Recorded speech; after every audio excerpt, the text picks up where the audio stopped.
Hello, everyone. Tony Costa here from Toronto Apologetics. So glad that you can join us. Want to welcome everyone, and of course, as always, like to remind you, if you have not done so already, to subscribe to the channel, Toronto Apologetics. It's absolutely free. Just go down to the bottom of the video and click the subscribe link, or on your device, you may have a bell icon. Just click on the bell icon, and you will be immediately subscribed to the channel. You'll get updates about new videos, lectures, debates, upcoming events, and so forth. So just want to just inform you of that. So today I wanted to talk about a very common thing we hear from our Muslim friends, and that is that the Quran is perfectly preserved, that excuse me, the Quran has no variant readings, that there are no there's only one version of the Quran that has existed, and there's no differences in the readings. Every word, every dot, every et cetera, et cetera. You know the drill. And of course, a lot of this has been brought into question by scholarship, not just Western scholarship, but even Muslim scholars who are familiar with the data and the information. Professors like Dr. Gabriel Reynolds, others like Professor Shoemaker, and many others who specialize in Islamics, even including Muslim scholars themselves. And so even Dr. Yasser Qadi admitted a couple of years ago that there's holes in the narrative of the compilation of the Quran. And so today I wanted to talk about a what I consider to be a serious variant in the Quran. And excuse me, it's so serious that it even calls into question the integrity of Allah. And it also calls into question the so-called transcendence and majesty of Allah. And so we're going to be taking a look at this particular passage today, found in Surah 37. And so what we're going to do then is we're going to look at Surah 37. I'm just going to bring that up on to the screen there so we all take a peek at that. And so Surah 37 is known as Surah As-Safat, and the Arabic word As-Safat means those who set the ranks or the aligners, those who set the ranks. So the Arabic name of this Surah 37, is As-Safat. So let's look at verses 4 to 13 of Surah 37. Your God is indeed one, Lord of the heavens and the earth and everything between them, and Lord of the easts. We have adorned the lower heaven with the beauty of the planets and guarded it against every defiant devil. They cannot eavesdrop on the supernal elite, for they get bombarded from every side. Repelled, they will have a lingering torment. Except for him who snatches a fragment, he gets pursued by a piercing projectile. Inquire of them, are they more difficult to create, or the others we created? We created them from sticky clay. But you wonder, and they, that's the unbelievers, ridicule or mock. And when reminded, they pay no attention. So just a couple of things, just some preliminary points here. Of course, verse 4 talks about Tawheed. It doesn't say Tawheed in the Arabic, but it speaks of Allah being one, Lord of the heavens and the earth. And then it speaks of Allah adorning the lower heaven with the beauty of the planets. And then there's this strange reference here, verses 7 to 10, that Allah has guarded it against every defiant devil. And so he's guarded something from the devils. And what is it? In verse 8, they cannot eavesdrop on the supernal elite. This has a reference to the idea that the devils try to listen into what is being spoken among the heavenly beings, the angels, for example, and they try to eavesdrop to learn something, but it says they get bombarded from every side. And how are they bombarded? Well, they are repelled. Their fate is to have a lingering torment. And then there are some of them who snatches a fragment and he gets pursued by a piercing projectile. And that piercing projectile is what we call falling stars. When you see stars moving in the heavens, according to the Quran, those moving stars are being thrown at these devils that have grabbed a fragment of information that they heard. So try explaining that to an astronomer, that every time there's a flying or a falling star. It's actually a projectile that is being thrown at these devils that are trying to snatch some information from the heavenly beings. Of course, this is just, again, just purely on a scientific level. This is clearly laughable. Falling stars are not projectiles. No, they're not missiles being thrown at devils because they're trying to snatch information from the heavens. And then, of course, verse 11, there's always the challenge: are they more difficult to create, or the others we created? And then it goes on to say, we created them from sticky clay, referring here to humans. But I want you to notice in particular verse 12, Surah 37, verse 12, but you wonder or marvel, and they ridicule or mock. And so here it's saying that Muhammad is wondering or marveling at the disbelief of the Meccans, of the Arabs who he's talking to. And instead they ridicule or they mock Muhammad, as some other English translations have it. And then verse 13 says, and when reminded, they pay no attention. And then it goes on to say that some of them say that it's just nothing but magic and so forth. But I want us to focus particularly on verse 12, and that's why I boldened it. But you, Muhammad, you wonder, you marvel at the disbelief of the Meccans, and they ridicule or mock you. Now, why do I mention this? Well, I mention this because if we go to the next slide up here, and I apologize if this is a little blurry for some of you, but this is the Hafs version. Now remember, we're told over and over and over again that the Quran is one. There's only one Quran. There's only one version of the Quran. That's simply not true. There are over 30 versions of the Quran around the world. They're not all saying the same thing, by the way. So this is from the Hafs version, which is the standard version among Sunnis, mainly in the Middle East and in North Africa and in North America, Europe. And the Hafs version is the standard version that became the standard in 1924 at Al-Azhar University in Cairo, Egypt. And the reason why they declared it to be the standard is because many of the students at the university were complaining that they had Qurans that were reading differently. And so what they had decided was to take all those different versions of the Quran and they drowned them, submerged them. They submerged them in the Nile River in Egypt. So what Uthman destroyed 20 years after Muhammad's death by burning other competing Qurans that disagreed with his standard version, he had them all burned in 1924 in Cairo. All other competing Qurans were basically submerged in the Nile River. You can look that up yourself. That is public record. So the Hafs version is the standard version, the one that's mostly used by Muslims in the Middle East, again, North America, and in Europe. And there it says, just like we read up here, just like we read here, verse 12, but you wonder, and they ridicule. In the Hafs version, it says, but you wonder, while they, that is the Arabs, the Meccans, they mock. And the word there is the Arabic word ajepta that you see there in red on the middle column on the right. Ajepta.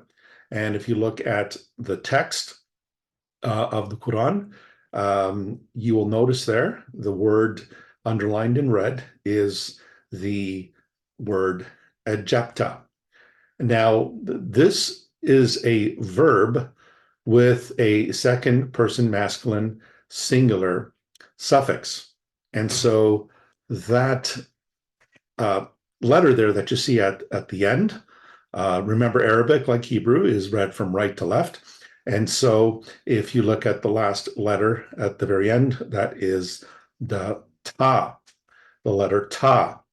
And you have, when you combine all the letters together, you have ajepta. So ajepta, again, is a verb that means to wonder, but it is suffixed, or it has a suffix at the end indicating the second masculine singular.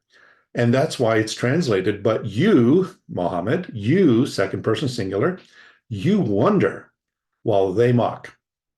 And most English translations of the Quran, if you read them, you will notice that they all have the second person singular you, referring to Muhammad. So in the Hafs version, Muhammad is marveling. He's wondering why the Meccans are questioning or even mocking the idea of resurrection, that Allah can resurrect people and bring them back from the dead and so forth, and that He made them from clay and He can bring them up again and so forth and so on. So far, we see a second masculine singular pronoun attached to the verb wonder. You wonder. Now, here is where it gets very interesting. When we look at other translations or other versions of the Quran, like the Khalaf version of the Quran, same verse, 37, verse 12, you will notice that the pronoun changes from the second person singular, you, to the first person singular, I. And so here you have, but I wonder while they mock. Now, what is interesting here is that Allah is the one who is speaking. And Allah is saying, I wonder while they are mocking. Now, immediately, this raises some theological questions. Why does Allah wonder? Why does Allah marvel? Marveling at something or wondering at something because it's so wonderful is something that humans generally do. We marvel at something that is magnificent, or we marvel at something that is beyond our comprehension, or we wonder at something. Now that's normal for human beings, but why would Allah, or why would God, the biblical God, why would He marvel or wonder at people who are mocking His prophets or mocking Him, when the biblical God knows the hearts of every human being? He knows how evil human beings are. He knows how totally depraved they are. The Bible says the Lord knows the hearts. He searches the hearts. And Jesus knew the hearts of men. No one had to tell Him what was in the hearts of men. Jesus knew what was in the hearts of men. But yet, notice in this passage, Allah wonders, He marvels, while the Meccans mock the message. So it sure sounds like when Muslims say that there is no one like Allah, He is beyond us, He's transcendent, He is high. And so we always hear about Allah subhanahu wa ta'ala, that He is the most high, the most sublime, and so forth. He sure sounds very human here. He sure sounds like He's touched with human emotions. Why would He marvel if He already knew those whom He leads astray and those whom He guides? The Quran says Allah guides whom He wills, and He leads astray whom He wills. Well, if He leads astray whom He wills, why does He marvel? Why does He wonder at the unbelief of the Meccans here? So this raises some very serious theological questions. But it doesn't end here, because the Abu al-Harith version of the Quran says the same thing. So now we've got so far two versions of the Quran that agree that the word there is the verb, including the first person singular I wonder.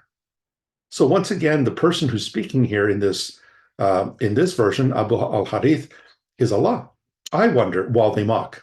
Same as we saw earlier. Same as we saw here with the Khalaf version. Same thing here, Abu al-Harith. You can check this out for yourself. Nothing's being made up here. Nothing's being photoshopped or manipulated here. And so there you'll notice, if you look to the left, in the middle, you have the Arabic word ajepto.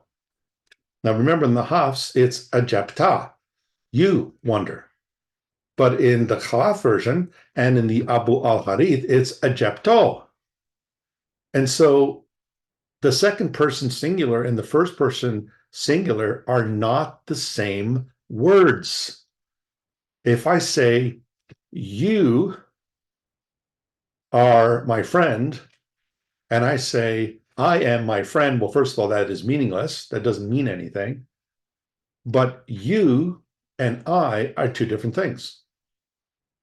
If I say I, I'm speaking from my vantage point. I'm speaking from myself. But if I say you, well, you're the object of my discussion. You are the object. I'm pointing to you in the second person singular. And so I and you are not the same here because the you wonder, is Muhammad. He's marveling at the disbelief, unbelief of the Meccans. And here in this version, as well as the Khalifa, Allah is wondering. Those are not the same pronouns, folks. Everyone knows the difference between a first singular, first person singular, first person plural, second masculine singular, second masculine plural, second feminine singular, second feminine plural, third masculine singular, third masculine plural. We all know the difference in those pronouns. This is not the same pronoun. So which one is it? Is it you wonder or I wonder? And it doesn't help when Muslims say, "Well, there's the seven ahruf, there's the different versions, the different readings, but an I and a you are still not the same thing." And when you say that, well, there's seven different readings of the Quran, the ahruf and the kirat, and but at the end of the day, it's meaning the same thing. How is that the same thing? How is Muhammad wondering or marveling at the disbelief of the Meccans the same as Allah? I wonder, I marvel. How's that the same thing? And it gets worse. Some of them say, well, they're both true. They're both true. Muhammad wondered and marveled, and Allah wondered and marveled. So now you're admitting that Allah has a human attribute, that he marvels at things that he should know about, that he wonders at things that he is fully aware of, because according to the Quran, he is fully aware of all things. He's the all-hearing, he's the all-seeing, he knows all things. He doesn't have to be informed. But evidently, Allah is marveling here at the disbelief of the pagans. Well, let's look at another version. Let's look at the Al-Dudi version. The Al-Dudi version, surprise, surprise, has the same reading as the other two. And the Al-Dudi version, if you look again, it's the Arabic word ajabto. Ajabto. Not abjapta, but ajabto. And again, if you look in the middle column, and you'll see it there in the purple, the final letter there is the same as we saw before. It's the letter ta. And so here again, we have the same reading as we saw with the other two. But I wonder, while they mock. Well, it seems to be the favorite reading, that the first person singular seems to be the favorite reading. And then you will notice that the Hafs version is the one that is more congenial. The more congenial, the more easier reading is to have Muhammad be the one who is wondering. But how is it that the Hafs has the second person singular you, ajabta, and yet we have three other versions of the Quran that all have ajabto? But I wonder, is this one of the reasons why in 1924, Cairo sank all the other versions of the Quran that they had? Is that why they sank them in the Nile River? To get away from readings like this? Like the Khalaf version, the Abu al-Hadith version, the al-Dudi version? Something's going on, folks. And this is a serious variant. This is not just, oh, it's a different reading, but it means the same thing. An I and a you are not the same thing. Anybody who is learning basic English grammar would tell you that. And the same applies to Aramaic, Arabic, Hebrew, Greek, and so forth, because they all have second person singular, second person feminine singular and plural, etc., and first person singular and first person plural. All languages have that. And so I find it quite interesting that the standard version reads this way, as you see it in this English translation here in verse 12, but you wonder, but where did this come from? And where did this come from? And where did this come from? Is it I or you? And if you say both, well, now you've brought Allah down to the human scale, to the human level, so that now he wonders along with Muhammad. They both marvel. But why would Allah have to marvel if he's the all-knowing, the all-seeing, the all-hearing, if he's not touched by anything in creation? Well, obviously he's affected here because he's expressing a human emotion. He's expressing an emotion of astonishment. And so it does matter. It does matter. And therefore, when we hear our Muslim friends say that it's all the same Quran, nothing's been changed, it's been the same, unlike your Bible, ha ha ha ha ha. Your Bible has variants and textual variants and so forth and transcriptional errors. Yes, the manuscripts do contain those, and we're able to reconstruct the original reading by using the multiple manuscripts we have. But guess what? The Quran suffers from transcriptional errors and textual variants, so that you can't even know whether it's a you or an I. And if the reading is I marvel, I wonder, now you've brought Allah down to the human sphere. He's no different than a human being who marvels and reacts with astonishment at people's unbelief. And so that's a very serious variant, not just seriously. Most of the variants we have in the Bible do not affect any key doctrine of the Christian faith. No key doctrine of the Christian faith is affected by any of the textual variants in the manuscripts of the Bible. This is something that even Dr. Bart Ehrman openly admits without embarrassment. He will openly admit none of these variants in the Bible affect any theological doctrine. The Trinity is not affected, the deity of Christ's resurrection, none of them are affected by any Scrabble variants. But in the case of Surah 37:12, that's a pretty serious variant because it does affect Islamic theology. It calls into question Allah's supremacy and his transcendence, that he is untouched by human feelings, that he is beyond human feelings, that he is beyond the human sphere. And that's why to them he can never become incarnate. That's why he can never descend and become a human being, even though the Quran shows multiple examples where Allah has entered into his creation. So, folks, thanks for joining again. We do remind you to like the video, share the video, and subscribe to the channel. Thanks again for joining, everyone. Till next time, God bless.